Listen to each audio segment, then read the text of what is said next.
Hi kids, here is lesson 9.5. We are learning about the quadratic formula, which is a big day for you.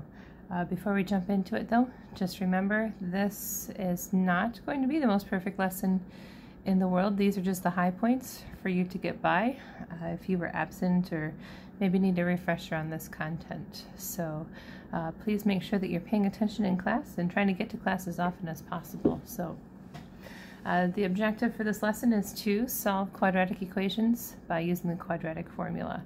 Another way to think about this is if you have a parabola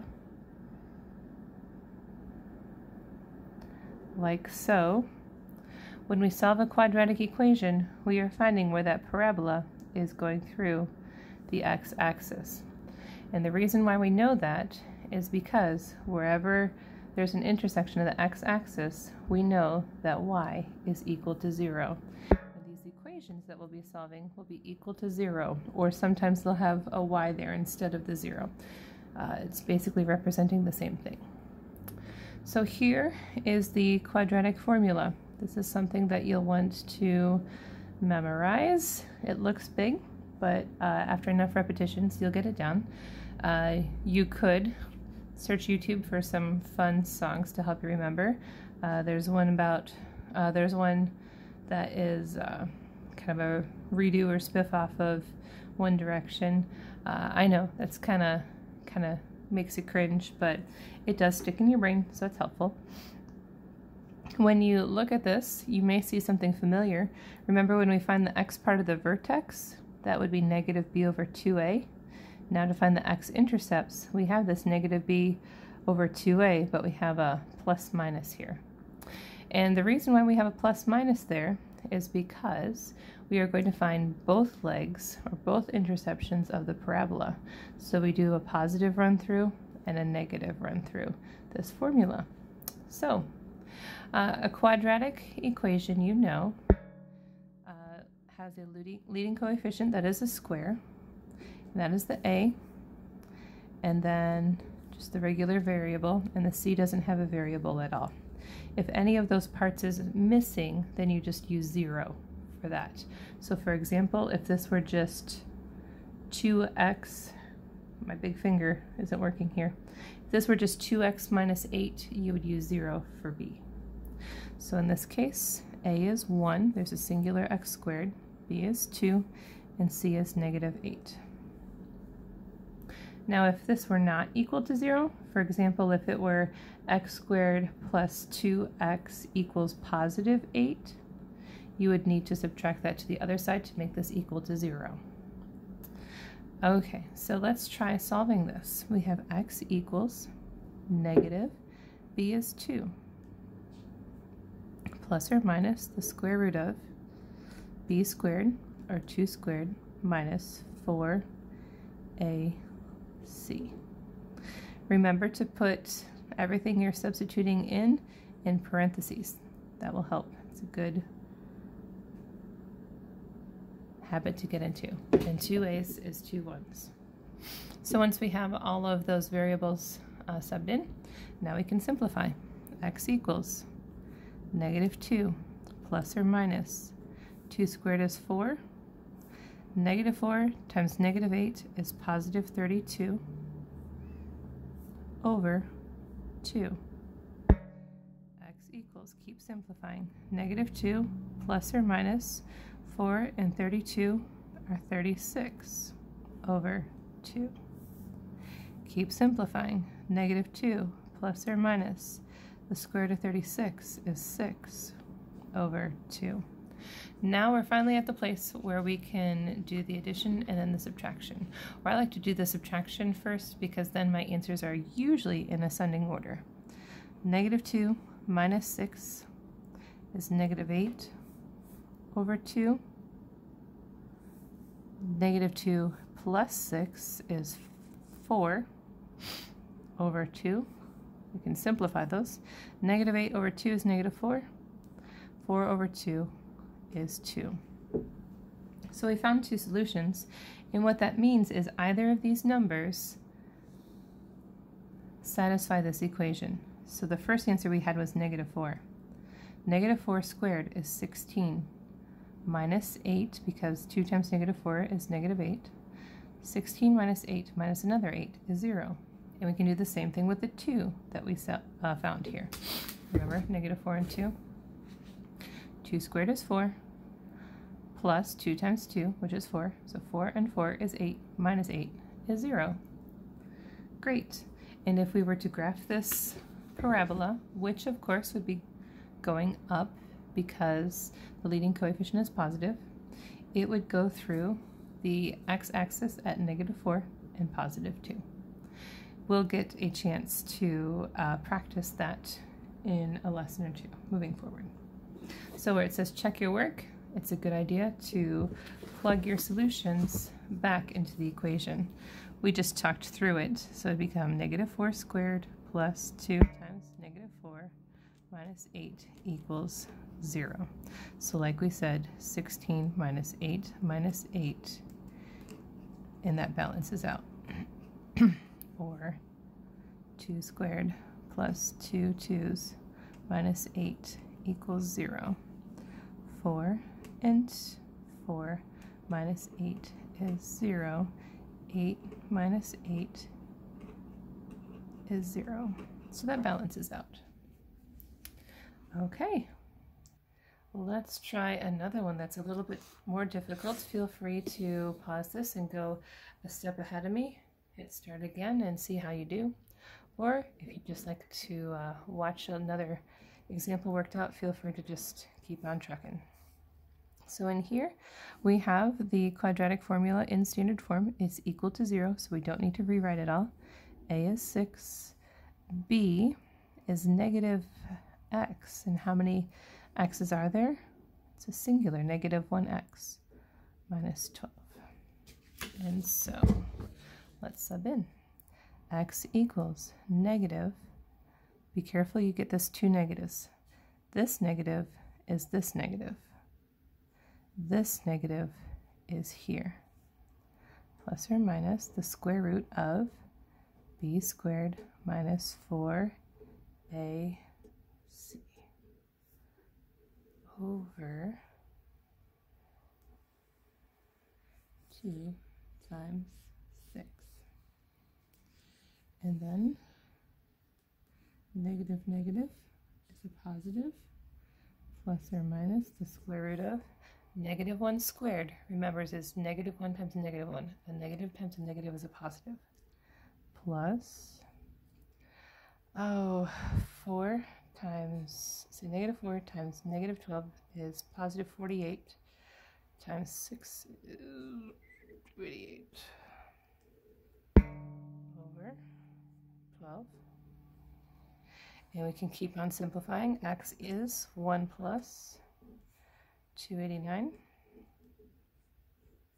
over 12. I wonder how many of you are starting to memorize your perfect squares.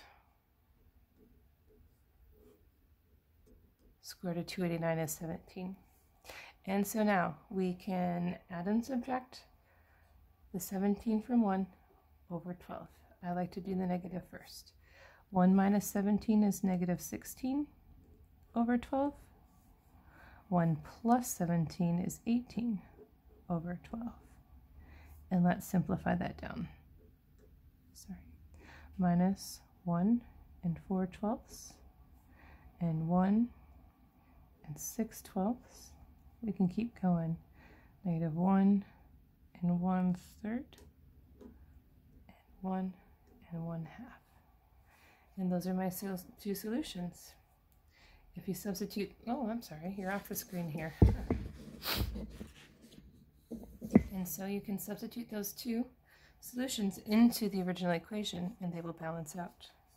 So if you have 6, negative 1 1/3 squares minus negative 1 1/3 minus 12, that should equal 0. So let's square this number first. 6, 1 7/9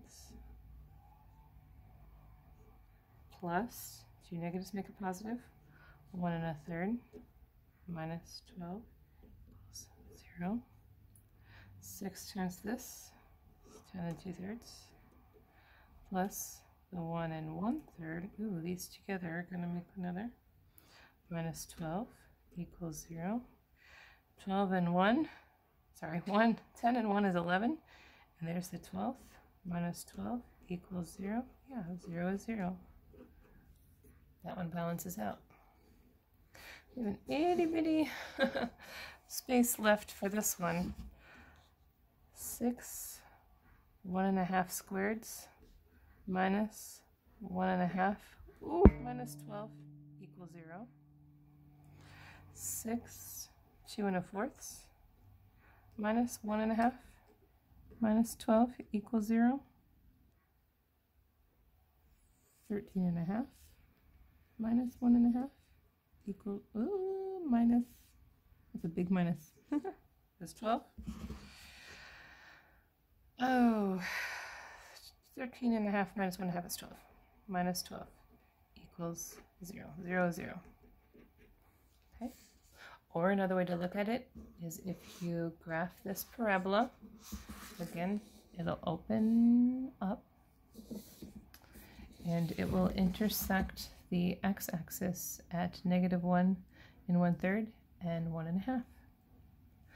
Okay, truly the best way to learn this is by quite a lot of practice. The biggest struggle that I see students have is remembering that squaring a negative number yields a positive result. So please keep that in mind. Okay, for the homework that you guys are to finish, for this first section, you only need to find we call I'm having a hard time. This is called the discriminant, the part that is within the square root symbol in the quadratic formula. So b squared minus 4ac. So all of these are equal to 0. You don't have to do any equation rewrites. Let's see if you have the same thing on the back. Yeah, you have the same thing on the back. I'm going to use an example from the B side, if you don't mind. And so, let's see, the number 1. So for number 1, A is 3, B is -8, and C is -1. And so we want b squared minus 4ac. So b squared minus 4ac.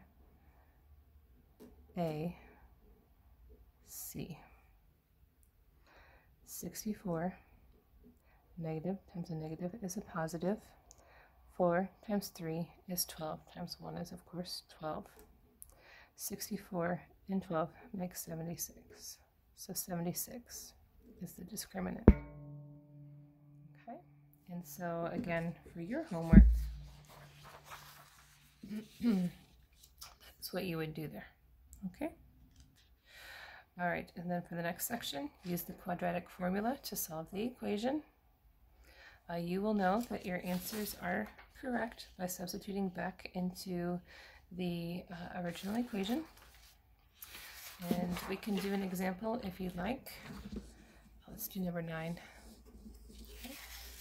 So we have A is -1, B is 1, C is 30. Why do I always pick the hardest questions for the examples?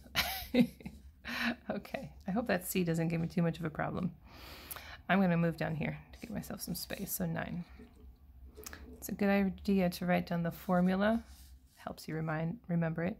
-b plus or minus the square root of b squared minus 4ac all over 2a equals x. I could have done x equals at the front. X equals -b, so -1, plus or minus the square root of 1 squared minus 4ac.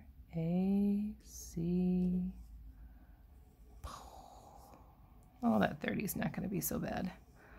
2a's -1 plus or minus the square root of 1. Negative times a negative is a positive. 4 times 30 is 120. I see a perfect square coming up. Do you see it? Plus or minus 1 and 120 is 121, which is a perfect square. That's going to work out really nice. Equals negative 1 plus or minus the square root of 121 is 11, negative 2. Okay, here we can find our answers. Let's do the negative. Negative 1 minus 11 is negative 12 over negative 2. Negative 1 plus 10, negative 1 plus 11 is 10. It's negative 2. We can continue on. Negative over negative is a positive. 12 over 2 is 6. Positive over negative is negative. 10 over 2 is 5. Ooh, and let's flip those around so that they're in ascending order. And so I will know that those are solutions to the equation because I can substitute negative 5 and 6 into the original equation. It'll balance out to 0. Okay. All right, I hope that helped. If you need any help at all, please do not hesitate to shoot me an email.